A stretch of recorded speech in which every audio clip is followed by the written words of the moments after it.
This is Art Sense, a podcast focused on educating and informing listeners about the past, present, and future of art. I'm Craig Gould.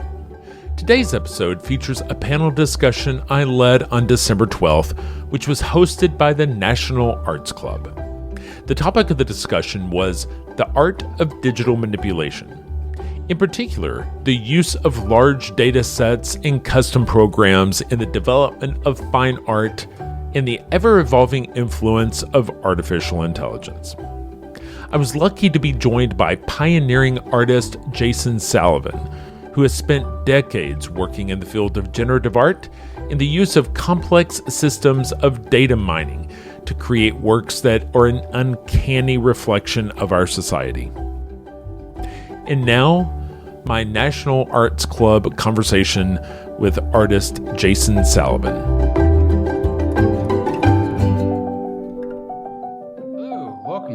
Thank you for joining today's National Arts Club online program, The Art of Digital Manipulation.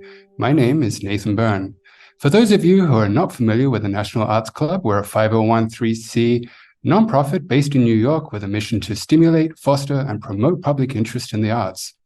Annually, the club offers more than 150 free programs to the public, including exhibitions, theatrical and musical performances, and lectures and readings. For more information about the National Arts Club, you can visit us at nationalartsclub.org or find us on Facebook, Instagram, and YouTube. On behalf of the Arts and Technology Committee, I am thrilled to welcome you to today's event featuring artist Jason Salavon and host and producer of Art Sense podcast, Craig Gould, with whom we'll explore the intricate connections between art, digital manipulation, and artificial intelligence, offering both a retrospective and visionary outlook to the evolving landscape of art. Following the discussion, we'll have a brief Q&A, so please feel free to use the Q&A function for any questions you might have. And without further ado, let me turn it over to our dear panelists. Great. Thank you, Nathan.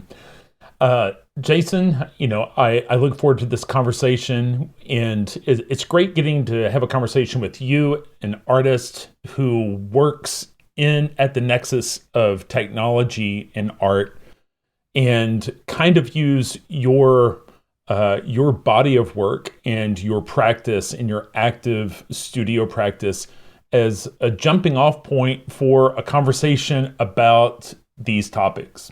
And so I think what would be great is for us to start the conversation with maybe you talking about your practice and allowing our visitors to kind of see some visuals around what you do in some of the ways that you've incorporated technology. I have a feeling this is going to be a very spirited conversation that can go down many different paths. And so, but let's start with you telling us a little background and having some show and tell. Yeah, that's great. I'm really excited to participate in this conversation. It's a particularly interesting time for artists working with technology, and I've been at it for over 30 years, sort of dedicated to working through how one makes true fine art, so fine art for galleries and museums and those, and sort of conventional fine art venues through the use of software, custom software, algorithms, data. So this has been my bread and butter for many years, and obviously these things have taken root sort of in the broader culture with generative AI, with the diffusion models that generate such complex and rich imagery, and obviously with the text-based models. Let me share my screen and see if we can sort of walk through a few projects and then sort of develop the conversation as we go, if that sounds good. Absolutely. I do want to start and just show something a little bit different, just to frame the conversation. This is a painting it's probably 5 feet high. And it hung above my bed when I was like 6, 7, 8. My dad made this painting.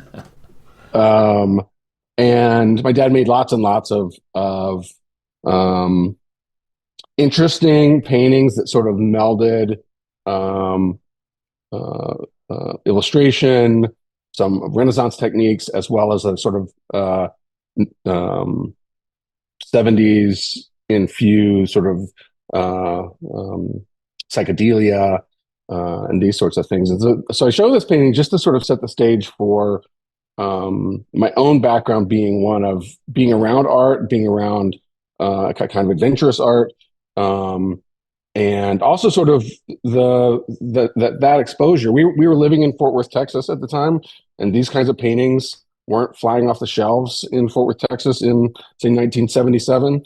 Um, and growing up in that environment also kind of demystified art. So I had a particular kind of relationship. I drew and painted a ton as a kid, and so the familiarity with the sorts of ebbs and flows of making unusual painting practice, and maybe the sort of financial challenges in that practice, I think set the stage for me to sort of explore other kinds of tools fairly comfortably. Jason, can I just Yeah, please. interject that Yes. there's something uncannily AI about your father's painting? There, there's one of the Yeah. hallmarks of AI is or the whenever it's rendering human forms is it has a bit of a problem with hands. And when I'm Hmm. looking at the hand there, I'm not sure exactly how many fingers I'm counting, but it doesn't Yeah. seem quite right. Yeah. But Yeah. I'm sure. But the thing is, it's intentional, and so it. I think it's just Yeah. He's it's he's funny he's that very he's very good with hands. Actually, yeah, hands and are a so I mean, I think it's traditional just art funny problem. the image is it's Yeah. very much in the 2023 zeitgeist, right? Yeah.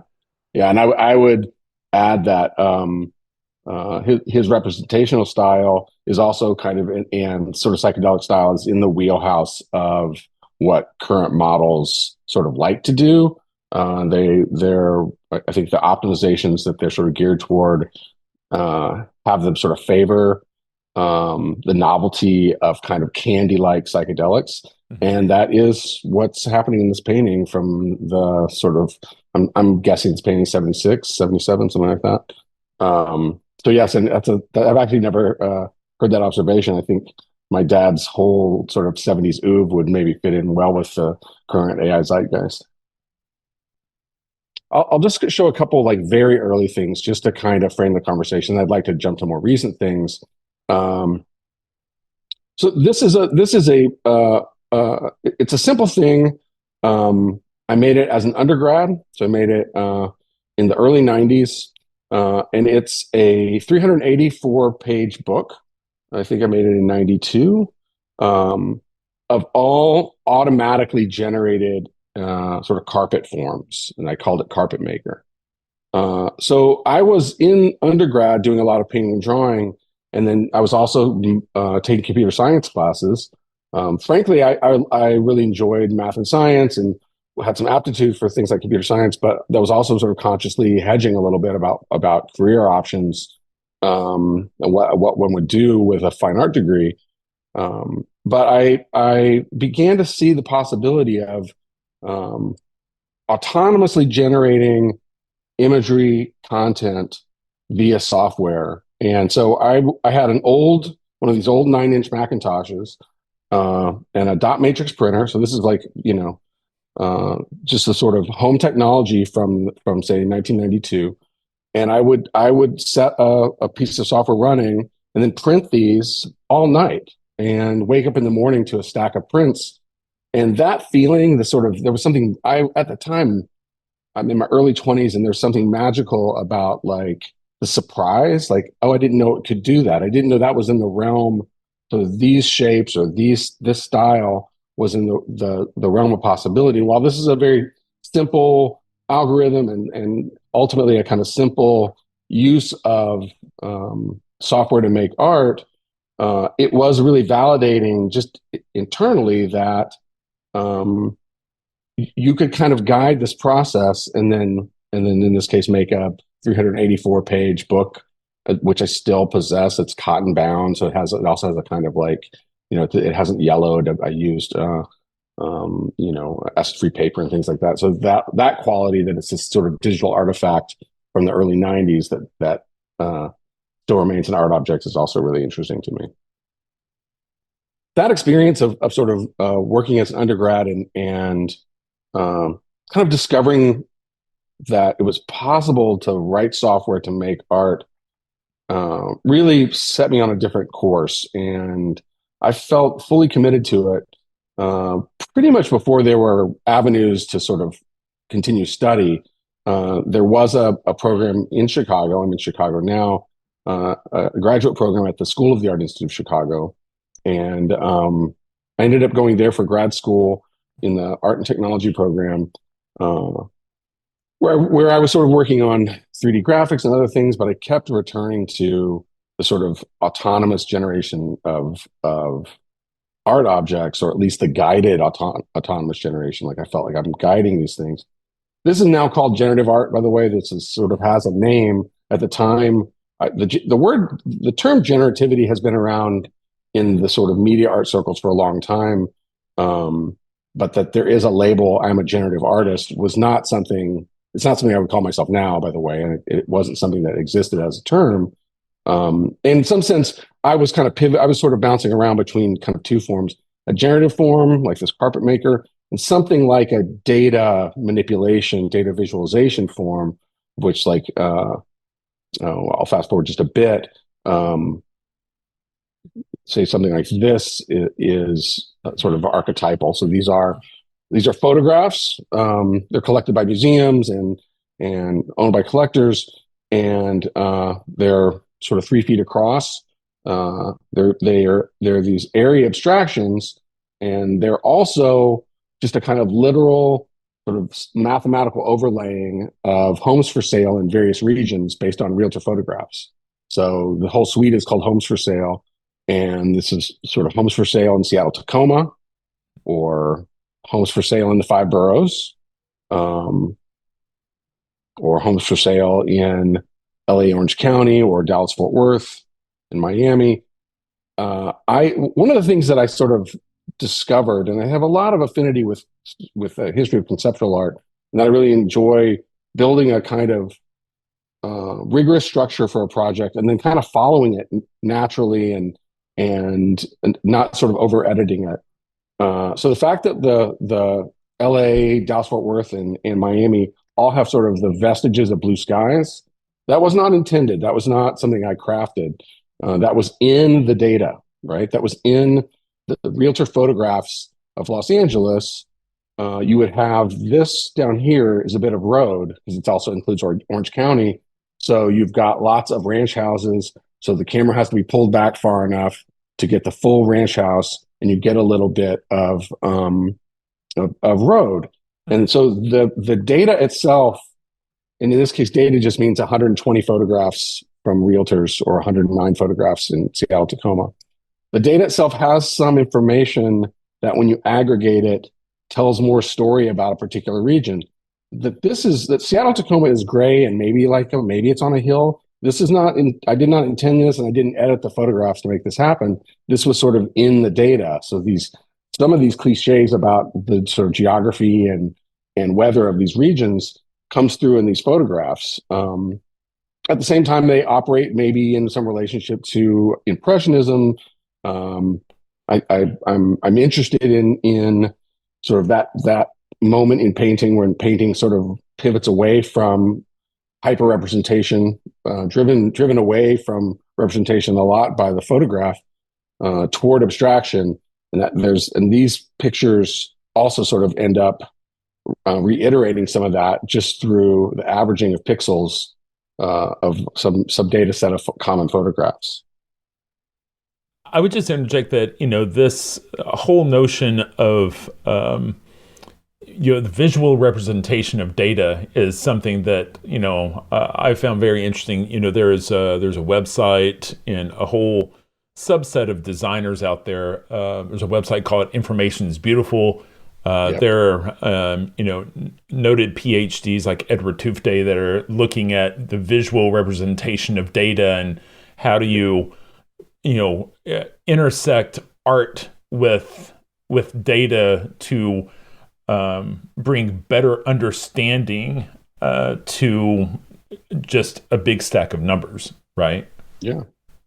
Yeah. I think there has been, and it's not necessarily new. This like Tufte has been around for a long time. There has been an interest as I guess our civilization becomes more and more inundated with sort of dry numeric representations. Um, there's I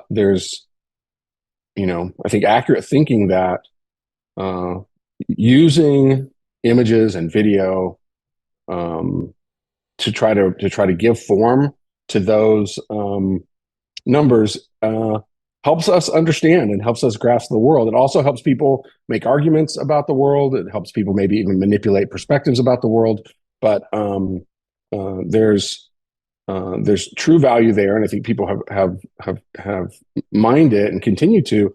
My own interest in it is a little more um, ephemeral, a little more interested in the artistic effect, and then I'm hopeful that there's also some other bit of information that might get relayed underlying it. This it kind of leads me to want to talk about this project. This was a suite of four. This is called Shoes Domestic Production. I think it's sort of 1960 to 2002 or some range of dates. Um, and there are four large photographs. They're over 4 feet square. So this is a suite of photographs. Um, this is from the early 2000s. This project, and I, in a similar vein of a kind of conceptual investigation, I I gave myself a kind of like a priori assignment almost. Take a sort of banal data set, like a banal tabulation of numbers, and make it a psychedelic. Like make it up, but be kind of truthful. But in my sense, I'm not interested in visualizing data to teach. I'm interested in can I make this banal data set into sort of an optical experience? And these are sort of accurate renderings of what the what the title states. It's the U.S. domestic production of shoes from about 1960 to the early 2000s. So it's literally each point represents a quantity of shoes of a certain type. The U.S. Census Bureau has tracked this kind of data, which Census Bureau is an underappreciated resource for all the amazing kinds of obscure data they track, including how many men's work boots were produced in a year in the U.S. versus how many high heels versus how many children's athletic shoes. They have 31 categories that are represented here. So that was my sort of goal. I'll show a video of it just to give you a sense of. This is a video of that plays with the photographs to give a sense of the form. So it's this three-dimensional form. Let's see if I can do that one more time. Yeah. So what's interesting to me about how this project turned out was that you can see this shape. There's a sort of volcano shape, a conic, an extreme conic shape. The base is the past, and the tip of this is, let's call it the present. And so this is a sort of really glaring kind of extreme document. So this would be the timeline with the past at the bottom and the present at the top. So it's a vertical axis. This then is a graph of the outsourcing of shoe production. So many people have told me after sort of talking about this work that shoes are not banal and shoe production is not a banal data set, which is point taken. But the sort of more important unintended thing that happened with this piece is that it is a graph that has sort of pretty intense socio and political observations about the fact that we don't produce sort of common goods as much in the United States as we used to. And the extreme shape is just a natural outcome of just following the numbers and plotting them. And so there's I had this was unintended. I was not looking to make a piece that had a sort of political message or that investigated the socioeconomics behind shoe production. I had a sort of simpler thought about, using sort of computational resources to make something optically hot that was, in my mind, a kind of sort of banal, data set. And so the I came to sort of really understand that for me and for the way I think about data, it is its own. It has its own reality. It has it it's similar to the way an artist might use a still life or an artist might use a landscape. I think data has that same inherent shape than than artists can sort of twist and manipulate and play with to explore information and meaning. So I think my project takes a few different, and this is to this day, takes a few different paths. There's the sort of the use of pre-existing data, filmic data. I want to show one more project in the sort of space of filmic data. This was a print, just a singular photograph, quite large, over 7 feet. And this is, it's called the top grossing film of all time, one by one. And I was lucky enough to have this work included in the Whitney Museum's Bitstream exhibition in the early 2000s, and it really helped to get my work seen. And the Whitney actually acquired this, and but the piece itself is composed of over 300,000 little tiny squares. That's all it is. You can see those sort of zoomed in here. And this is an entire film, every single frame of a film. Films are composed of frames. There are 30 frames per second, depending on what form you're watching. And each of these frames has been converted to one of these little squares you see here. They're squares that are sort of the average color of that frame. Right. So this is the entirety of the film Titanic, told left to right, top to bottom, like a text. So like, even though there's no content here, it's just pure color. You actually have a sort of like almost geologic record of narrative. Like this sort of blue stripe is Leonardo DiCaprio on the bow of the ship, I'm king of the world or whatever. And down here, this is like bad times. This is like where the ship goes down. So at the time, the top grossing film of all time was Titanic. And I did not choose, again, I didn't choose this film because of any special relationship I had with it. I was more interested in the sort of totemic quality. But I feel fortunate that this one, I think, turned out like optically pretty interesting. There's rhythms of ebb and flow of darks and lights. There's a variety. I never made another piece with exactly this technique, but I tried it on a number of them wishfully and never quite got this dynamism out of some of the other films I tried. And actually, while I'm not a huge fan of this film particularly, I do think that this sort of reveals something about like James Cameron's filmmaking. And I've had this verified by people who are close to him, that he is really thinking about like that dynamic over time. And so again, this piece ends up being, while I'm interested in it as a sort of a abstraction, the way it relates to its original content is really important. And to your question about sort of data visualization, I was approached by film studios about licensing the software that I built for this piece for like use during production. That was the idea. It was a pretty big studio. It didn't actually end up happening, but the conversation continued for a little while, and I was always curious about what they would do with the information gleaned from, say, performing this on dailies, right? So do you add more gold? Like, or you add more? What is the plan? But again, it's a part of where the work is reaching across the fine art world into other And realms. Jason, I can tell you, I've seen something similar, and so I out there in the retail space, there's someone who's selling Oh, po- I know about these things. yeah, they're Um, posters, and it's a yeah. timeline left to right, and they've Mhm. taken each of those frames or each of those minutes, averaged them, and Yep. made them vertical, and so you see, Well, you know, people have over the years shown me all the different things, but right. I will say, I don't know. I don't. If you look back, this project is from 2001.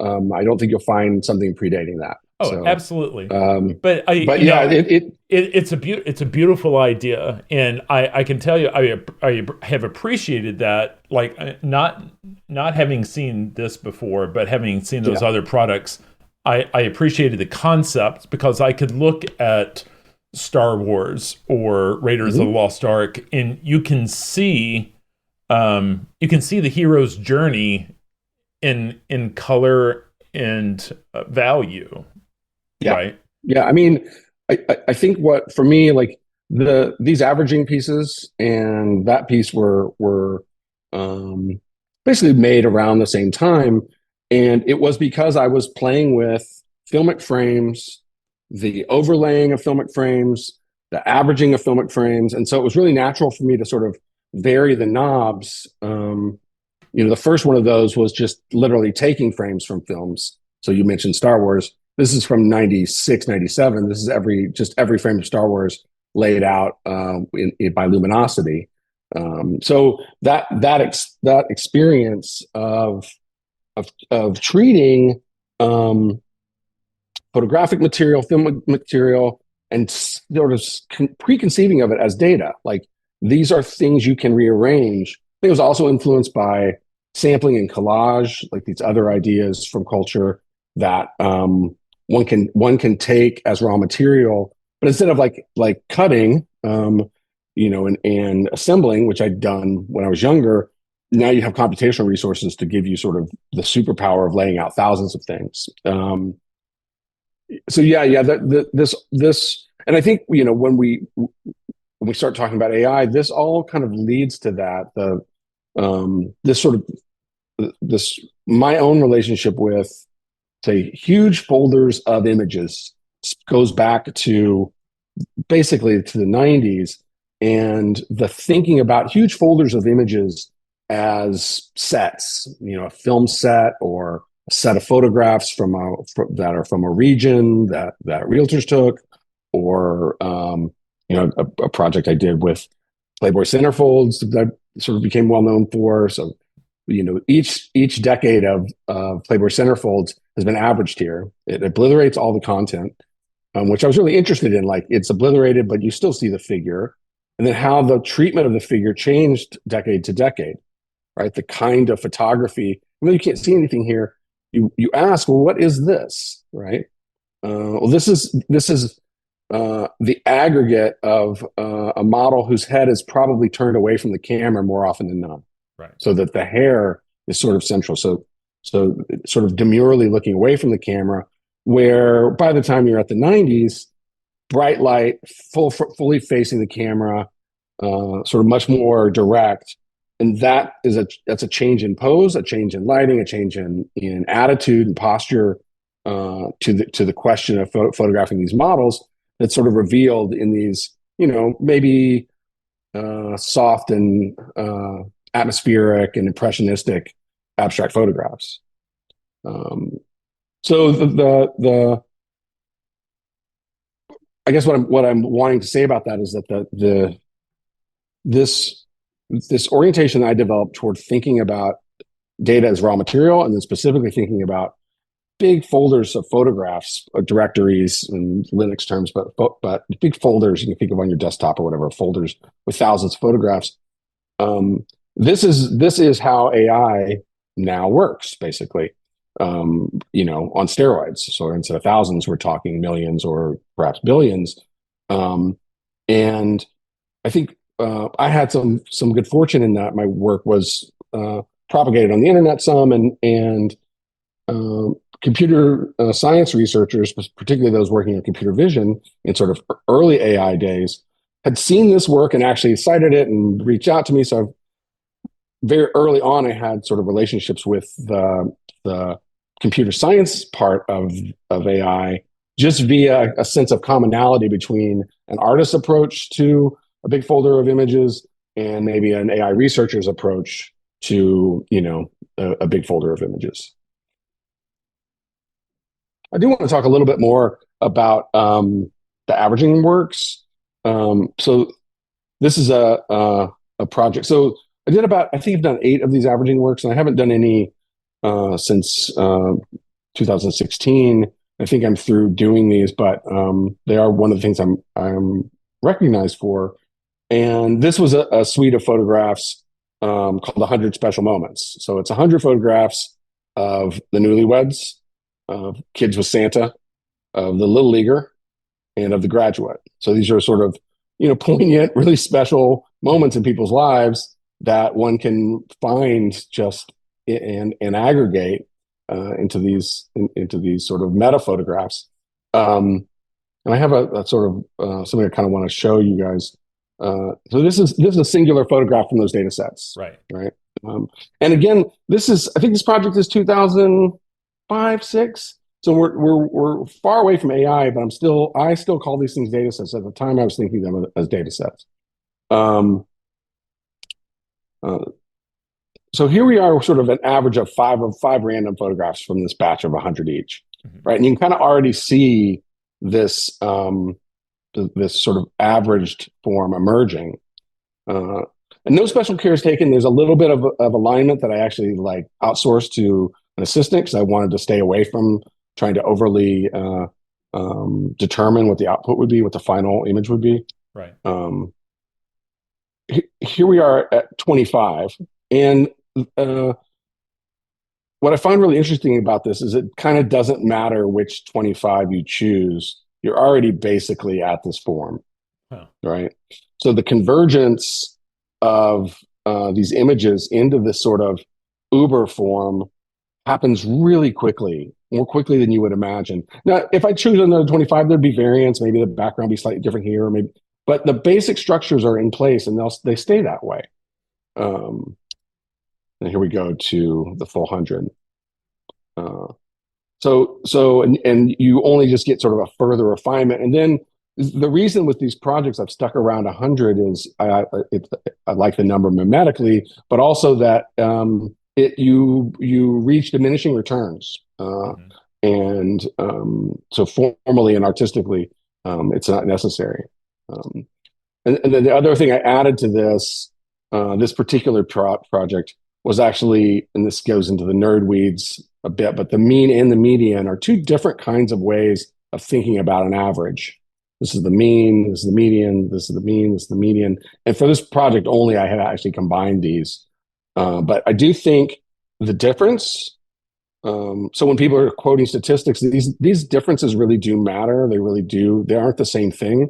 And this speaks to that. The mean is a more idealized and airy thing. So the mean of something is not the thing, is not taken from the thing. It's a sort of invented synthesis of all of those values, an average, while the median is taken directly from it. And that crunchiness is because each of these is a real pixel found somewhere in the existing data, whereas these are invented pixels that are an average.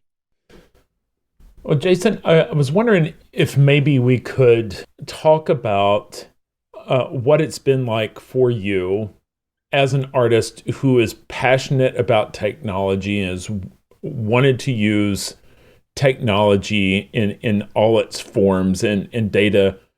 What has it been like for you over the last 30 years to find appreciation for your work and to find a home in an art world that has kind of clearly defined silos, right? Yeah, these are good questions. Can you kind of talk about how has the work been appreciated? Is the art world opening its arms a little bit more now, or is it still a world in flux? Yeah, that's a really, really good question. So I think my particular case is a little bit unusual. think, and that's why I like to talk about my own upbringing, my relationship with fine art from a young age. Those photographs I've been showing, I think they resonated with the regular art audience, maybe more than I would have expected. I've been represented by galleries basically since my late 20s.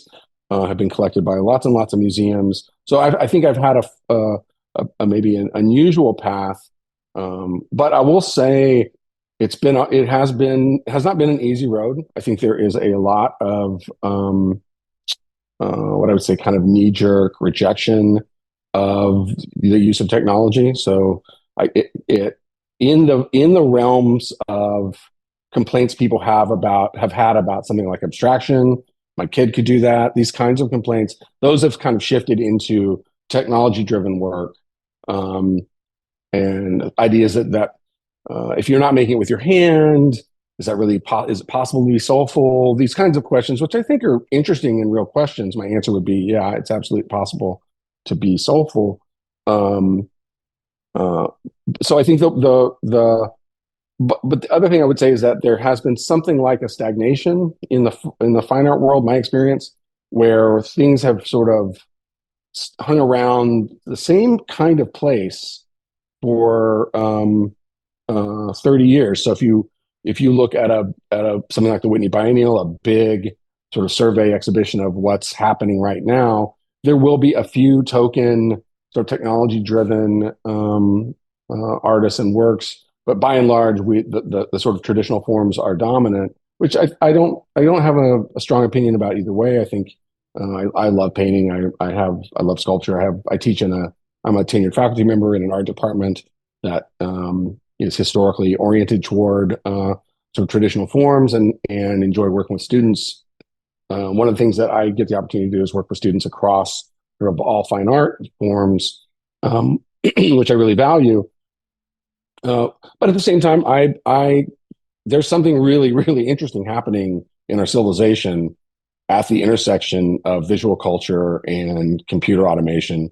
And I do feel really conversant in that. And my own natural interests feel very supported by the fact that our visual culture is really about to change a lot, like the mainstream sort of visual culture via these burgeoning AI tools.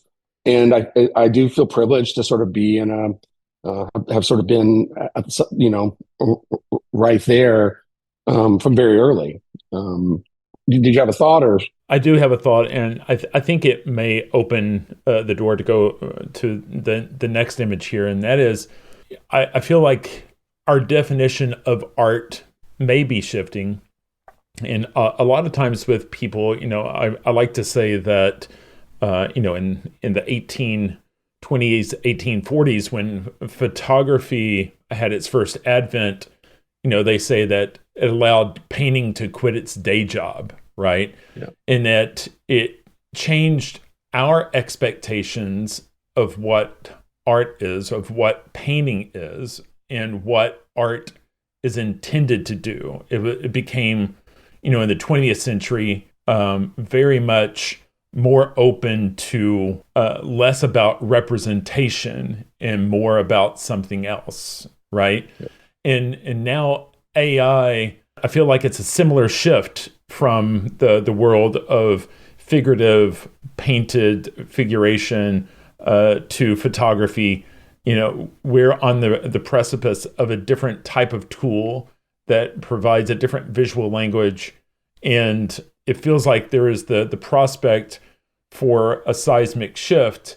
And I think in a lot of ways, how we judge art, what we think of as art, may change. And I know that some people have questions about, at what point does the art that is assisted by or created by AI, at which point does it become so slick that it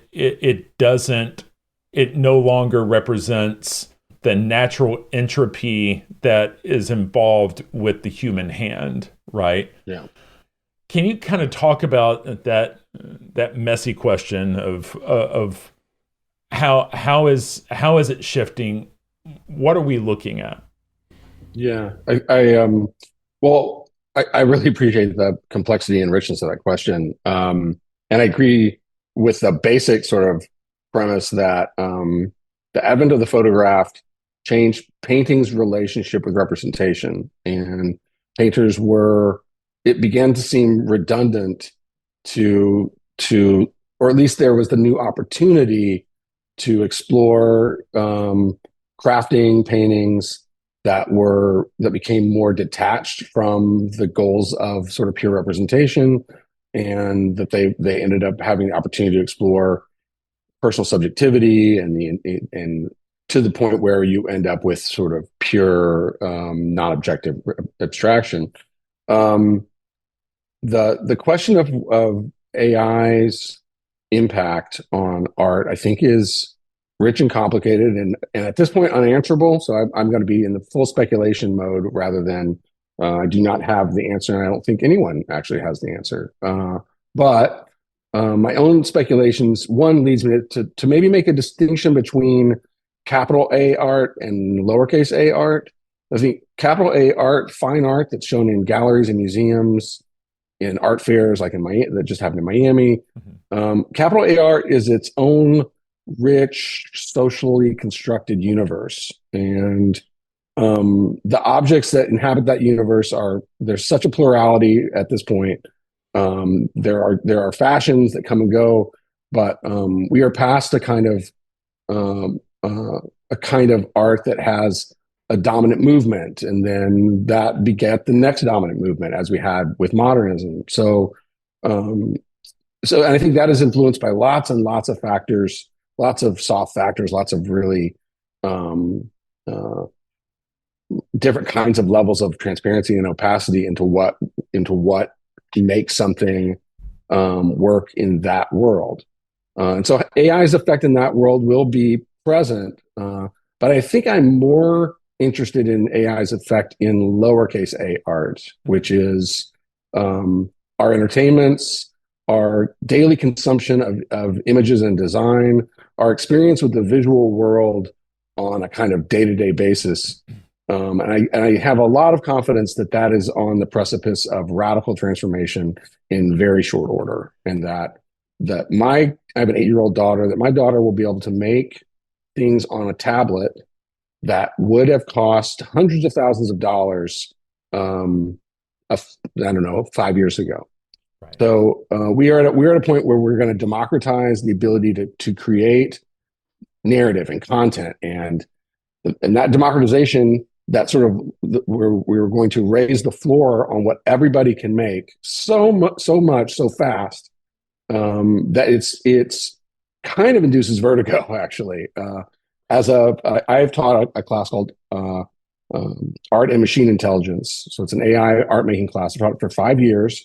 So I've been teaching it, and I've seen this in the last 2 years, and particularly this last sort of quarter. We just ended our fall quarter, and I just finished this class. The kinds of work that the students are good, but they're not changing. It's not the students that are changing.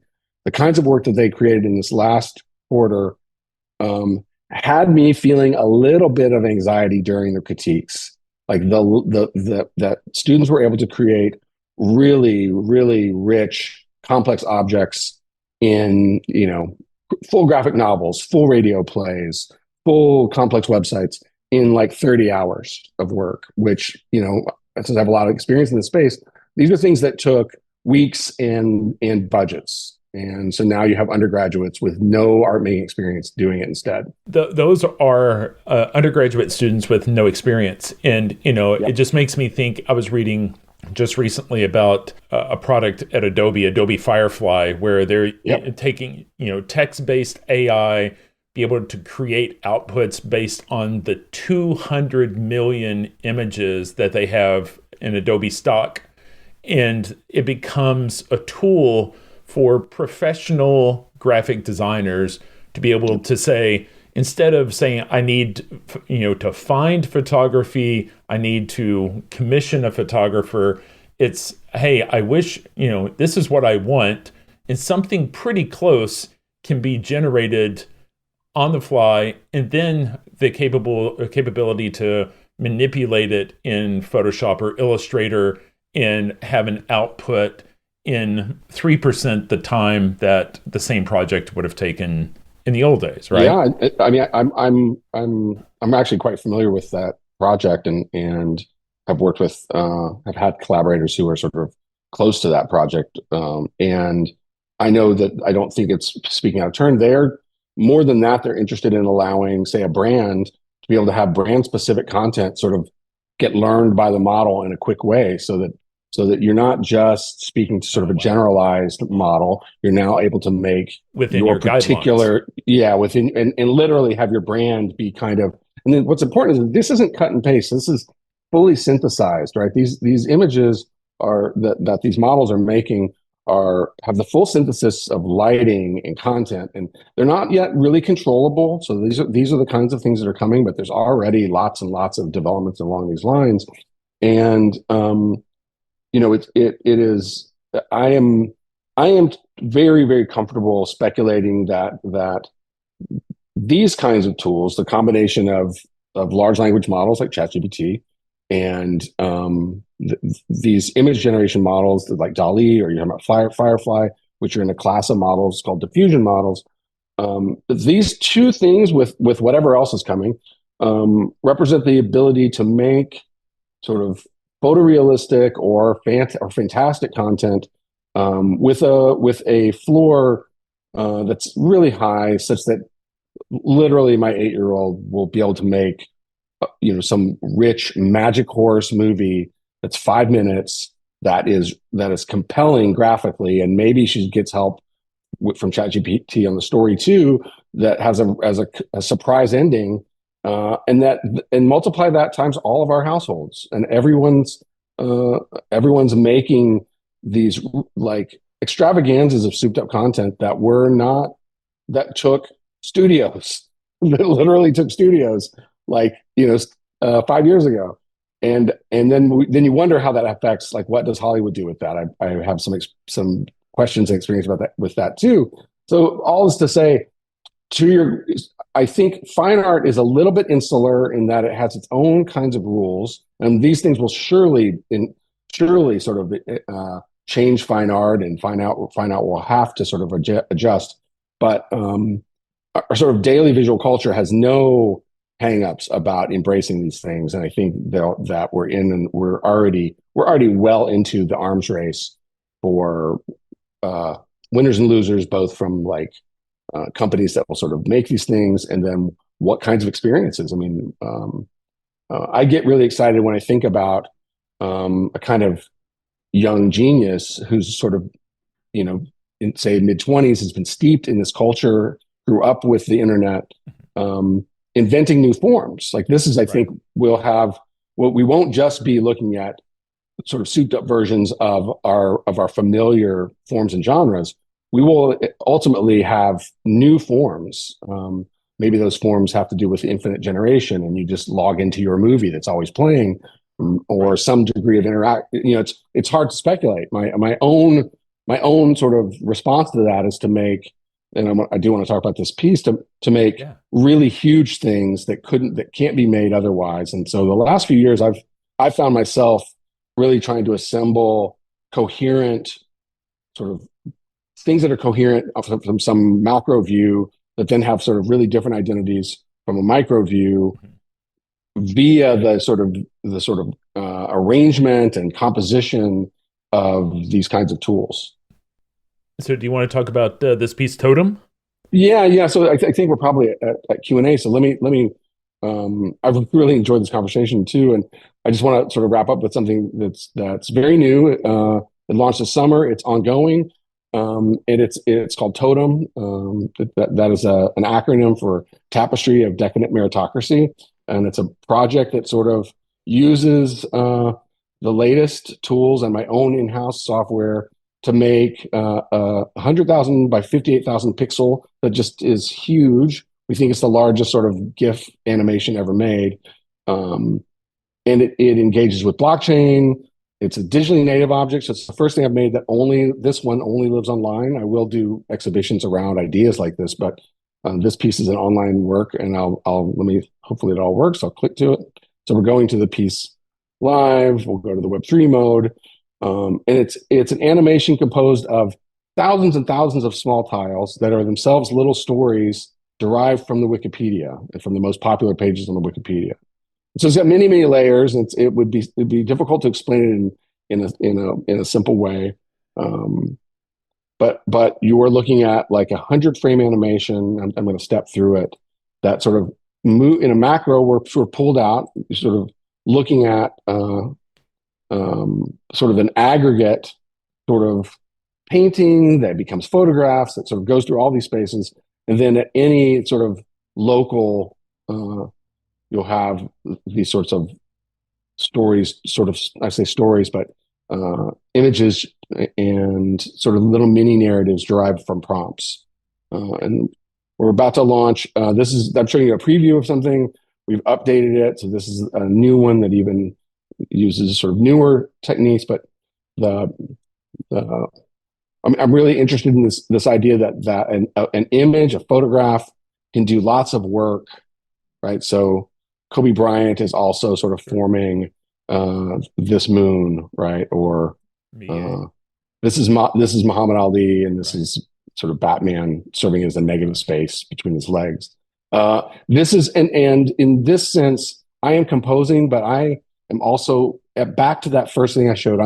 I'm always surprised, and so I'm acting as a composer. I'm trying to twist it. I'm trying to understand the capacities. I'm trying to push, but at the same time, I wake up and see thousands of images, and I'm surprised.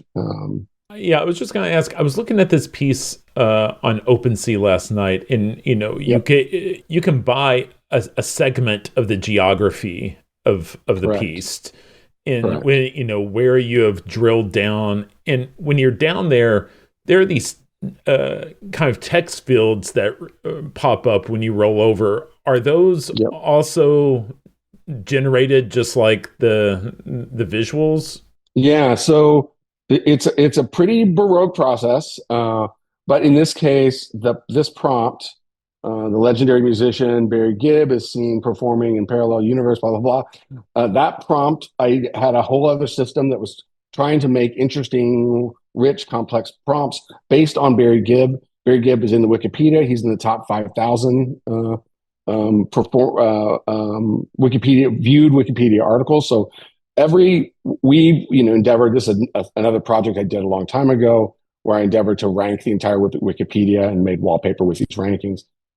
This returns to that. So every little subtile here is a Wikipedia entry in the top 5,000 most viewed Wikipedia pages. So that begins. So sort of narrativizing like the Western culture's preferences and obsessions via Wikipedia page views. And then these other layers are things that I'm sort of imposing on top. Like I chose this photograph of Elvis.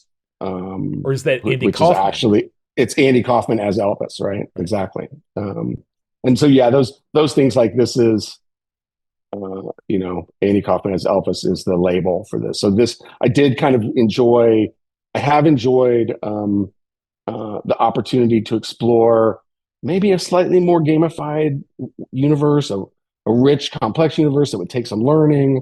The piece explores the distribution of wealth. So these big tiles are acquirable at a really different cost than these really tiny tiles. And so you'll see like all the red ones are about half of the project has been sold, and it's by and large the smaller ones by just people who've discovered the work. And so this is a really different audience even.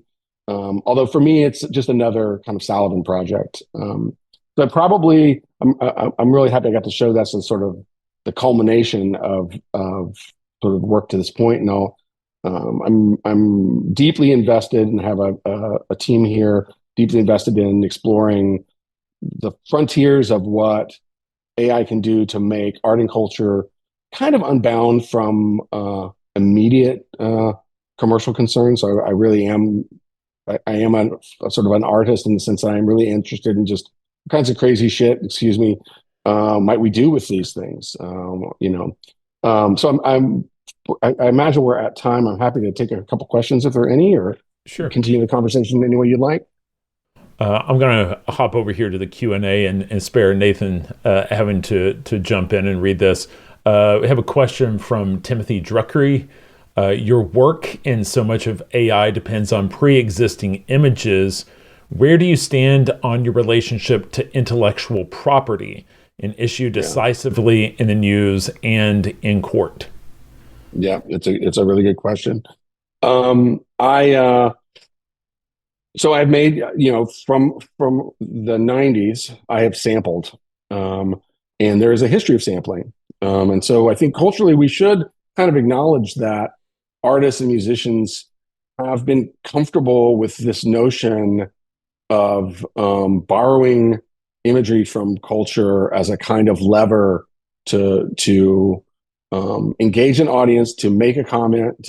Many reasons one might want to sort of sample. My own interest is in discovery of pattern and discovery of underlying possibilities, underlying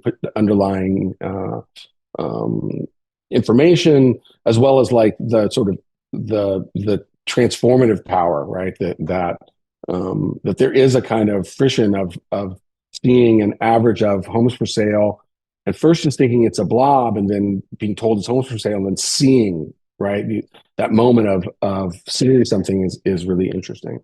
I have a lot of empathy for, especially more recently there are people who are not big corporations, who are not who have not made a lot of money on their creations, whose work is like being ingested by these models, and are rightfully concerned about, that their illustration style is inside of DALL-E 3. In a sense, it is, and I have empathy for that. The other side of it is that this is how people learn too. People learn to copy. People learn by copying and borrowing. If you go to museums in the middle of the day, you'll see classes copying the Picasso or copying the Raphael.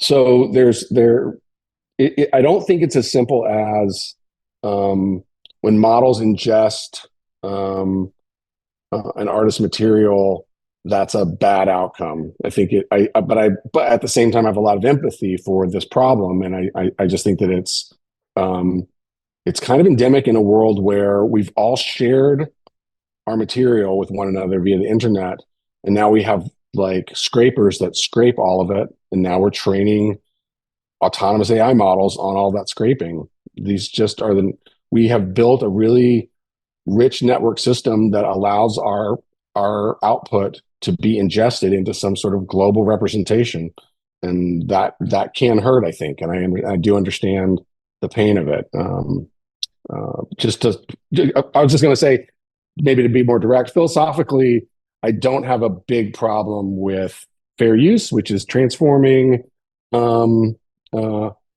photographs or someone else's sort of copywritten material and transforming it enough that you've sort of made it into something else. And I do think that making it into something else is a really important key.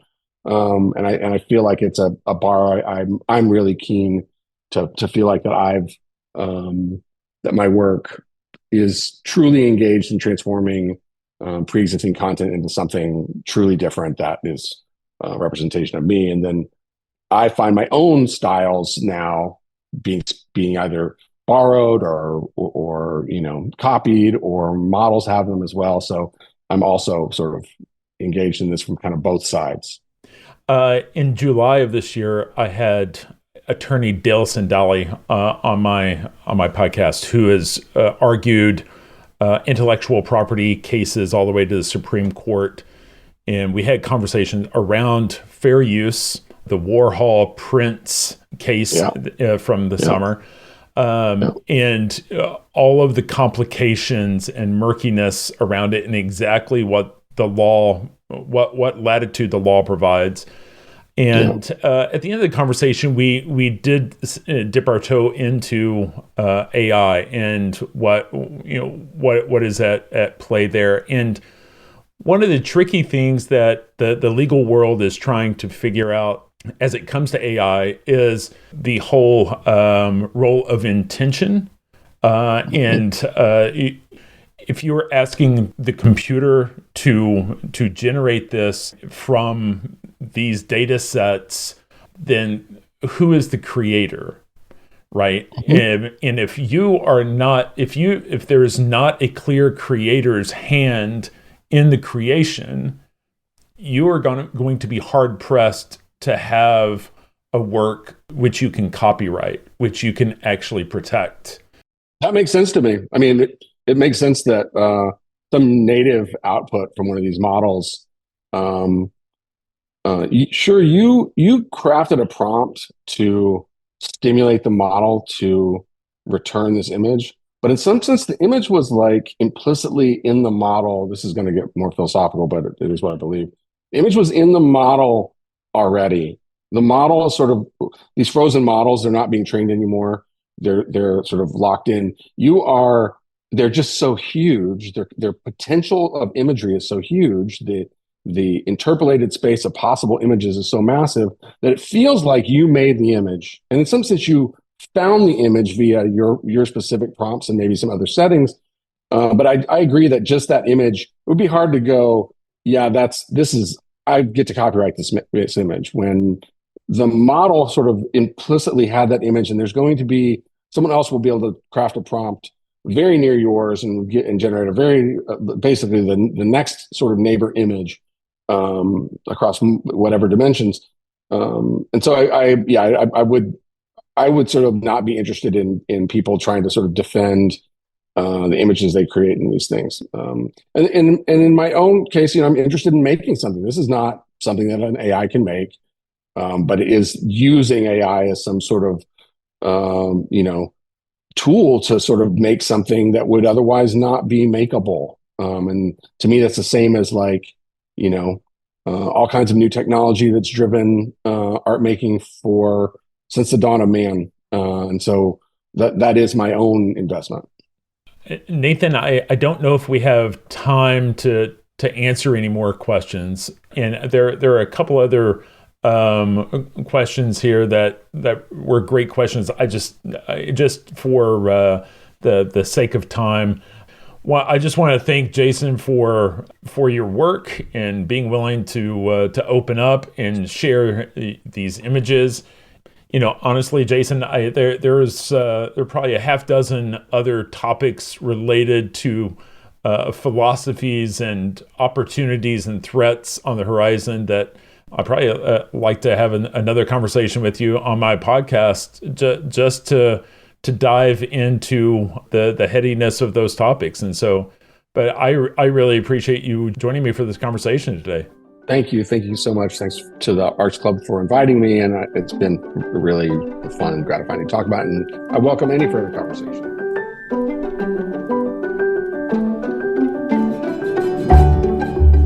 That's all the time we have for this week. You've been listening to ArtSense. You can find the show on Apple Podcasts, iTunes, Google Play, Stitcher Radio, Spotify, or your favorite podcast app. If you've enjoyed this podcast, be sure to subscribe. And while you're there, please rate the show and leave a quick review. Your feedback is the key to other folks finding us. And if you'd like to see images related to the conversation, read the transcript, and find other bonus features, you can go to cambia.art and click on the podcast tab. If you'd like to reach out to me, you can email me at craig@cambia.art. Thanks for listening.